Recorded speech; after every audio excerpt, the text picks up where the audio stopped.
Hey guys, welcome back to my channel. So, I have something very important to tell you. There has been corruption that has happened within my videos.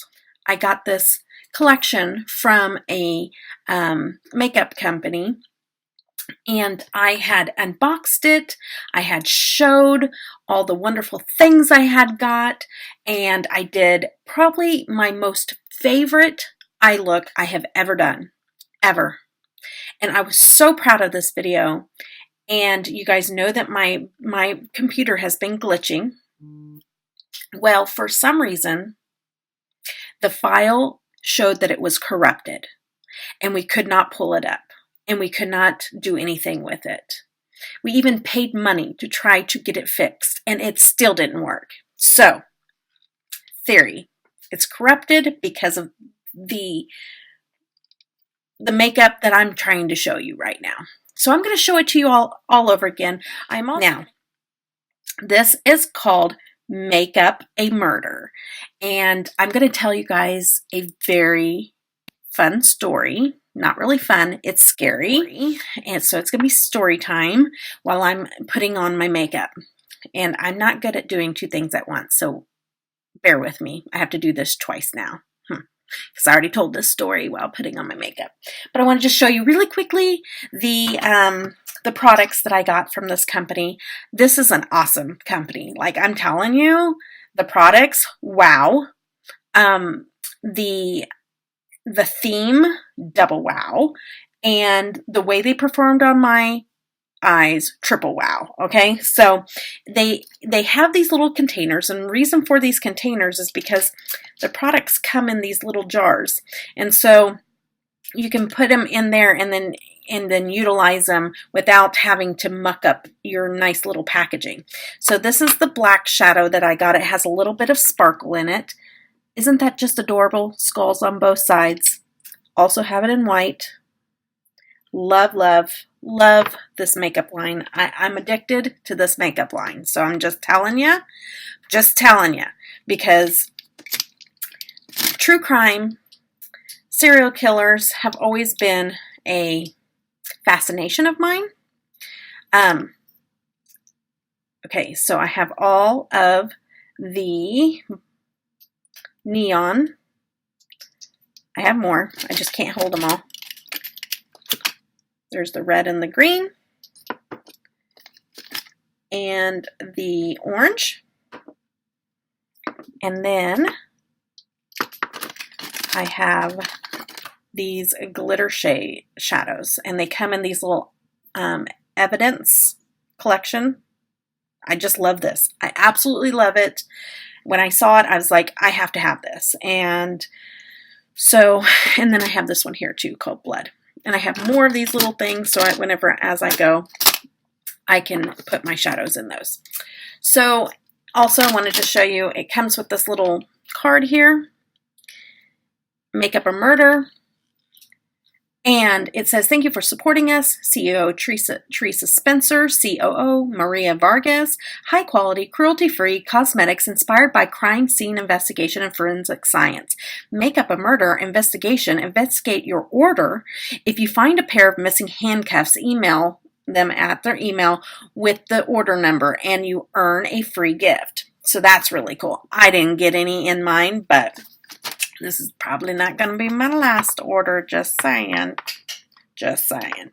Okay, so fascination with this makeup.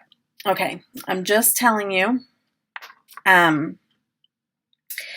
when I was growing up, I know that my fascination came centered around this, but when I was growing up, I grew up in a town called Park City, Kansas. And probably when I was I'd probably say 4th or 5th grader, it's not way back, but it's a while back. And you were allowed to walk to school even if it was like, several miles away. And you just didn't lock your doors as much or anything like that. And so it was just the norm. And come to find out, I lived on one side of this town, and then like probably like 2 miles away lived this person. I'm going to get to it. And then later on in life, I moved on this side, still about 2 miles away from this man. So every school day, I would walk right past this man's house. Not past it, but like within a block from his house, walking to school every day. Well, that person turned out to be BTK. Yes, BTK. And I'm so happy that like I did have encounters with him. I did speak with him and things like that. So never came in contact. I saw him when I was younger. He would drive around my neighborhood, and he was the code enforcer for Park City, and then he also was the dog catcher, and he was like a treasurer at a local at Park City church. Okay, so, and remember that for later on, because I'll tell you a story. And so I saw him because I would get really scared, like my dog would get out, and I'd get really scared because he had a bad reputation of being very mean. And if he picked up your dog, there's a good chance he was going straight to the pound. Like, and the pound didn't play around back then. It wasn't no rescue dog, nothing. It was like, if you didn't come pick up that dog within 24 to 48 hours, that dog is being put down.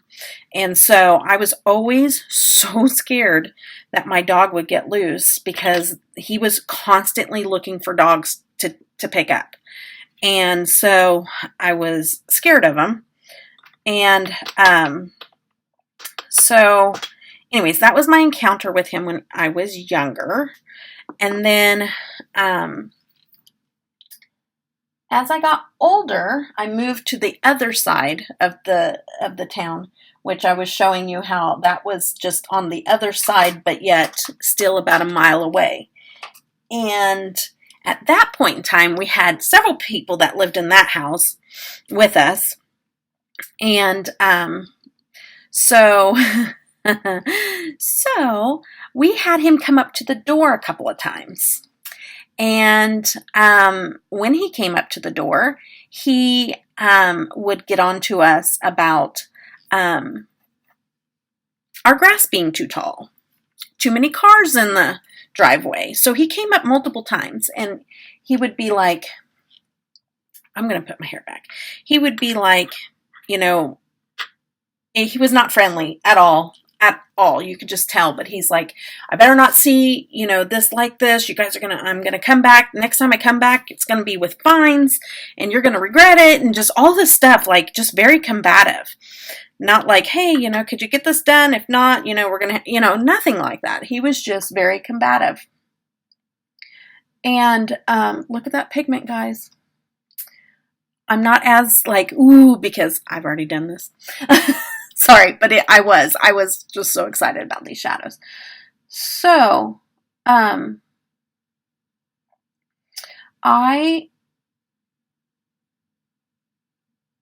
had those couple of encounters with him, and then,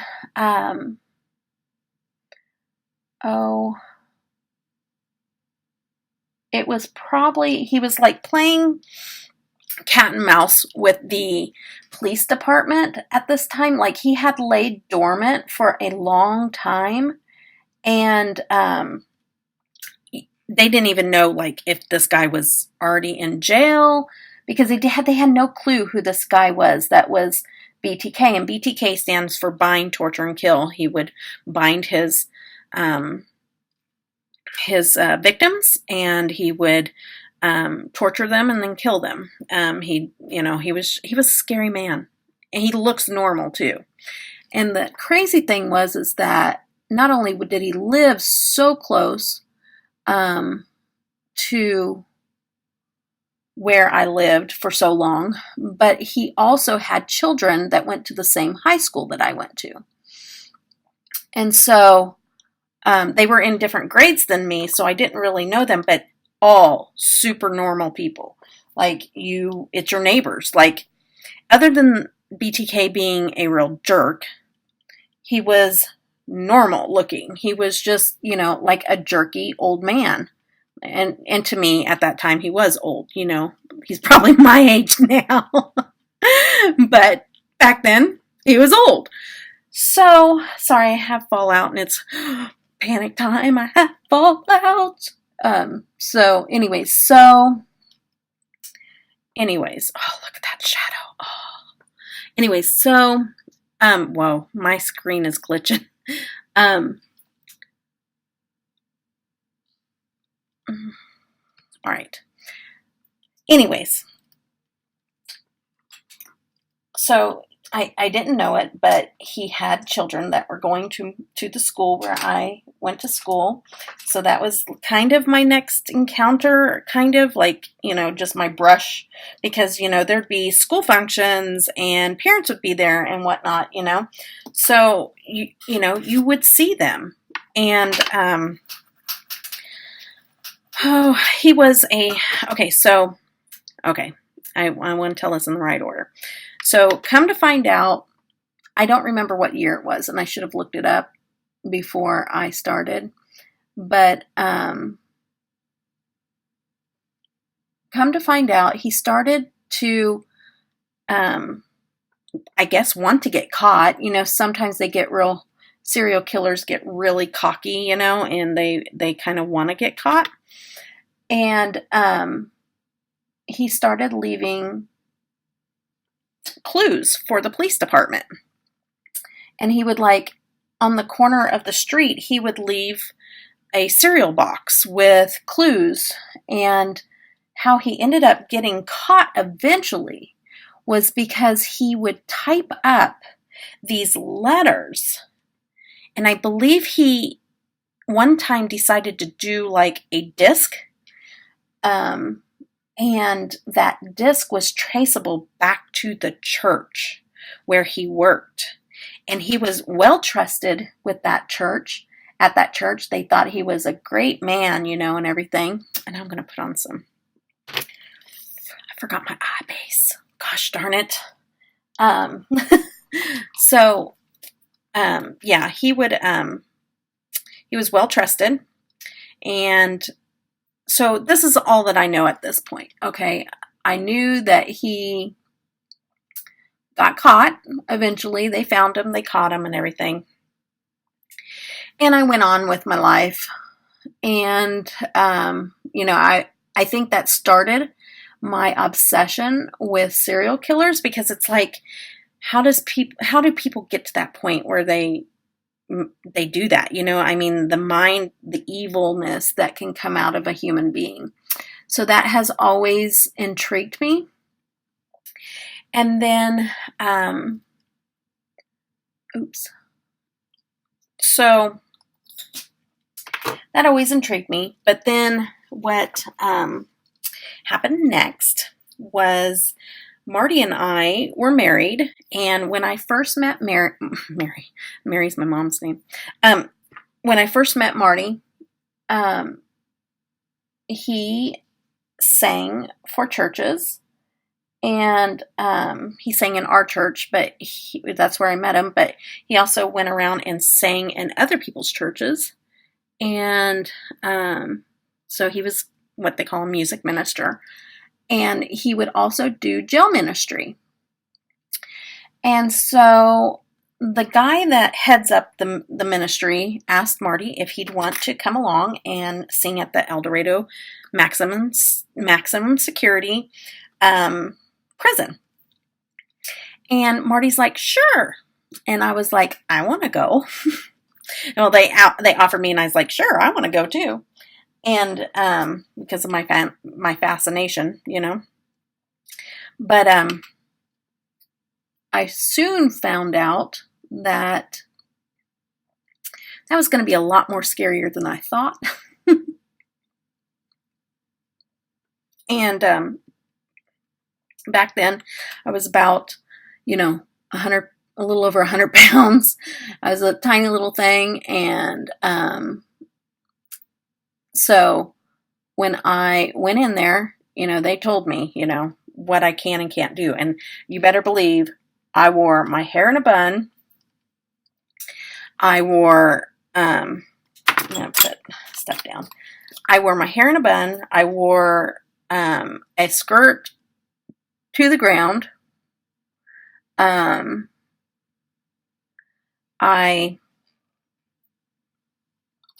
wore every inch of my body was covered with some kind of clothing. Wore no makeup. I went in there trying to look as homely as possible. And then when we got there, they're like, okay, you guys we're going to walk through the gymnasium where they're all hanging out. And then they're like, don't interact with them. Do not talk to them, even if they talk to you. Stay close to the wall. Stay with the guard that we were with. And, pretty much keep your head down when you're walking and don't pay attention to anybody. And so I kind of got scared after that. And then when we got in there, Marty went up to the sound booth to give him his music, and he left me with all the inmates. And as soon as he walked away from me, they swooned in, started talking to me, and I'm like, oh my gosh, Marty. And he's like not paying attention. He's just talking to the guy like he would normally do in any church, Yeah, not the same church, Marty, not the same church. Not the same church. Anyways, so I'm getting to all this to say BTK is too much of a risk to be out in population. So he got to be a part of church, but he had to be closed circuit. And so he couldn't participate in the service, but he could watch on the TV screens. So there is my brush with him once again, watching us over closed circuit TV. And so that was fun. And also the Carr brothers, if you've ever heard of them, they murdered multiple people. They were also closed circuit. And so we sang. It was a good service. We left. And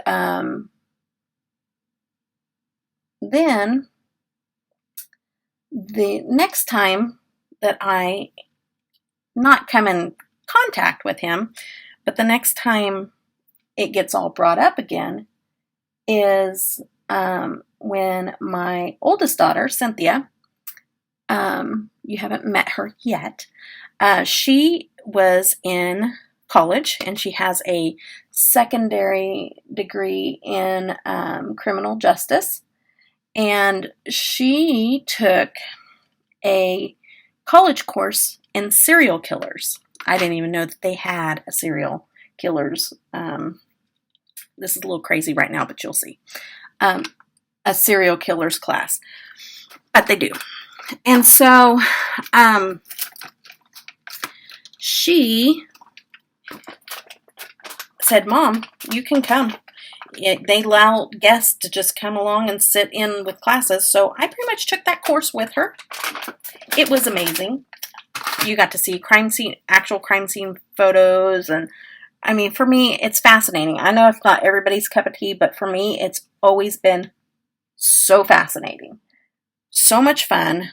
We went to that class together. And lo and behold, the detective that is teaching the class at WSU, Wichita State University, is the lead detective on the BTK case.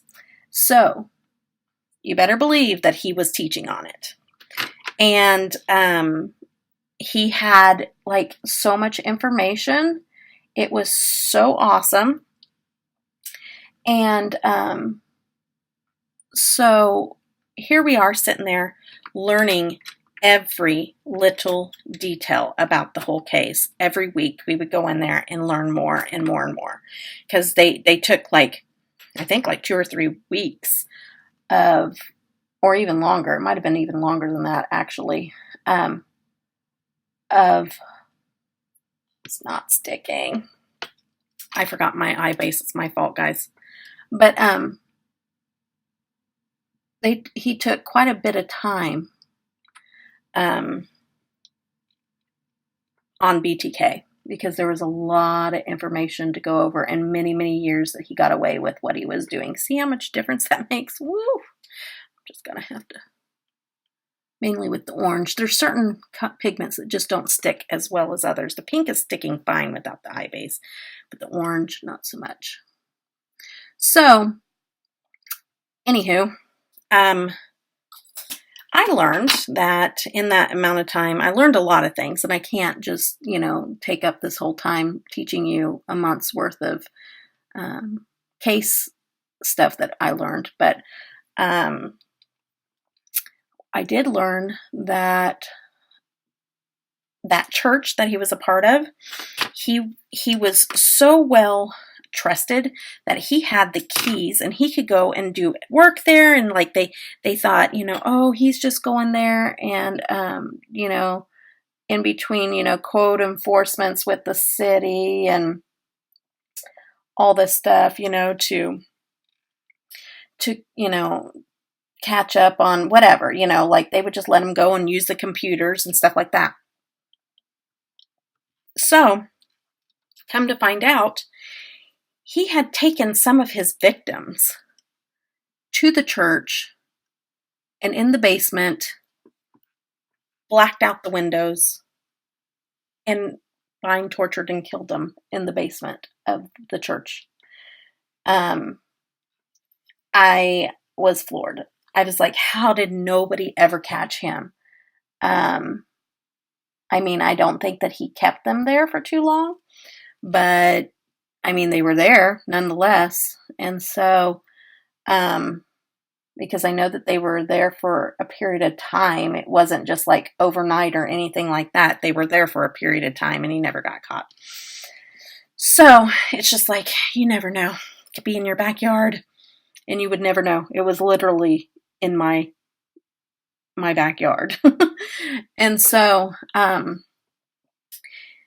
anyways, so we learned more about the details of that. That was so interesting. I love that class. It was just fascinating to know, like, his family, after this all happened, like, they moved completely out of town. They were mortified. They had no clue. They found, like, in his shed in the back, they found, like, all the mementos that people keep, whenever they're, a lot of serial killers will keep mementos. And so they found that all, and then like she had a necklace from somebody, and he had, I think, murdered one person in Park City where we lived, but most of them were around on the outskirts and stuff like that, close by WSU, the actual school. I think one of those persons, one of them was, he would drive his wife to doctor's appointments, drop her off, go murder somebody, and come back to pick her up. Tell me that ain't crazy. So, okay, I did all that, and now I'm going to go in with, and I'm going to blend that out more in a little bit, but I want to keep it there until I get everything going. So I'm going to do a liner, and then I'm going to put on some black. Some of that black on the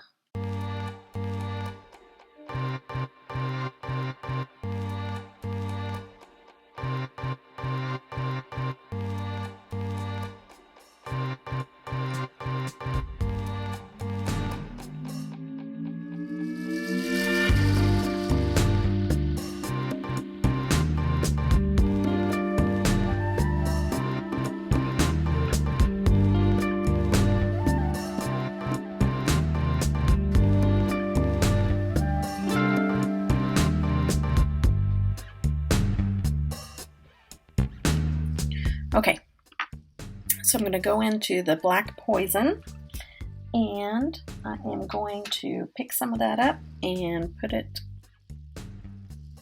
on my lid. I'm going to have fallout, but I didn't do my face makeup, so it'll be okay.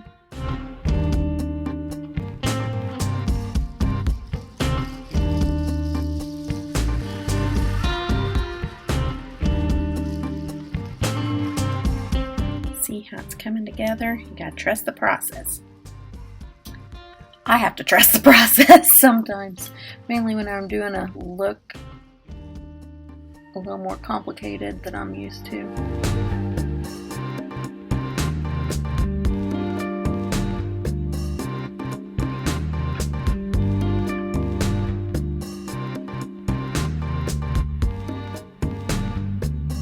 Okay, I'm just gonna leave the fallout there for a moment. I've got that going, and then I'm gonna dip into this here, which is the Lake Spur Makeup Murder eyeshadow glitter, and for that I used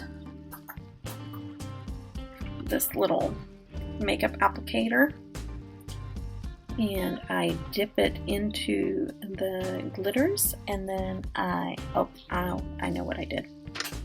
Almost messed up again. Glitter glue.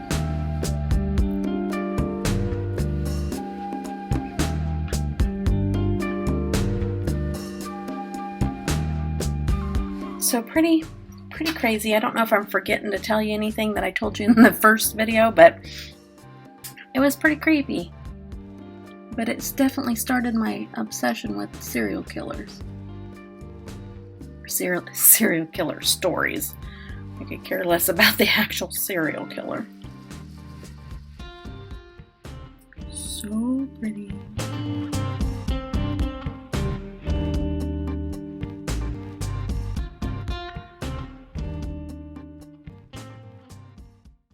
I almost didn't recreate this look, but my husband wanted me to so bad, and really, you know, he likes that I do this, but he's like not into makeup or anything like that, but he really wanted me to redo this look. And so did my friend Anya Stamper, my twin sister that was separated at birth, and so she encouraged me to also redo this look because she really enjoyed it. Because I showed her the pictures, because I was pretty depressed. I ain't gonna lie to you. I was pretty depressed that it went away. But not depressed, but like it hurt my feelings, because this was not an easy eye look. Okay, it is a little quicker this time around though, because I know what I'm doing, where before it was just a trial and error thing. Okay, so I'm at the point where I'm going to go off. I'm going to blend out the top part. I'm going to put on some lashes and mascara, clean up, and do my face makeup, and we'll come back and we'll see the final look, okay? All right, I'll see you in a couple of minutes. Okay, guys, this is the final look once again. Okay, so there it is. I just love this look. And I did take this back out because I had to redo this look. But this goes into my giveaway, not my giveaway jar, but my jar for the giveaway to guess how many it takes, how many lipsticks I go through before I have to that I start reusing my lipsticks, because I'm going to try to get through all of them. So you guess how many lipsticks I have, and before I go through all of them. This one is Watermelon Soda from Jeffree Star. So that's in my jar. So tell me what you think. It's pretty bold. It's pretty interesting, but I hope you enjoyed like the story of BTK and how he changed my life. Like, he changed my life because now I have this great appreciation and fascination with the law and forensics and you know, serial killers, their minds, their, you know, just all that stuff, like, just fascinates me, where I would not normally probably have had that. Maybe. I don't know. Maybe I've just been born that way. But I absolutely think that he's changed my life in that way, because, You know, I now, since I had that close brush with somebody that it was killed, just, I can't even remember, but I know it was a lot of people. Like, he was a mass serial killer. So, because it was over long periods of time that he was doing this. So just fascinating to me. Tell me what you think down in the comment section. Plus, since you are right here, just wait. Don't go anywhere. I'm going to pause it and I'm going to show you one other really cool thing about this makeup. Okay, guys, are you ready for this? These shadows are black light reflective. Let me see if I can get it to show up on camera. Kinda. I can do it in my mirror. I don't want to shine it directly. You can see do you see that? That is pretty darn cool. Of course, you're not going to see the black, but everything above it is black light reflective. Isn't that cool? And so is my shirt. So anyways, yes, you know, I don't go anywhere where I need, well, Halloween. This is going to be fun makeup for Halloween. That is for sure. Look at that. Isn't that cool? That is so cool. Okay. Okay, so I hope you guys enjoyed this. I hope that you stayed till the end. I know this is a longer video than normal, but hey, I think it was pretty darn interesting. I hope you found it interesting. Sound off below. Let me know. I will link the lipstick challenge, all that, the video for mine and Anya's video down below. You got 2 chances to win through that giveaway. Just all you have to really do is be subbed to both of us and comment how many lipsticks you think both of us have. So that's it, guys. I am so happy that you guys stayed till the end. I'm going to tell you one other really quick thing. Another pair of earrings going out the door for anybody down below that says skull, like a skull. Okay, so in the comment section, say skull, and this is even international. Just put that down there, and a few days afterwards of this video going up, I will do a drawing and send out this pair of tassel earrings. Very, very pretty. Okay, all right. I hope you guys all have a blessed day. Take care. Bye-bye.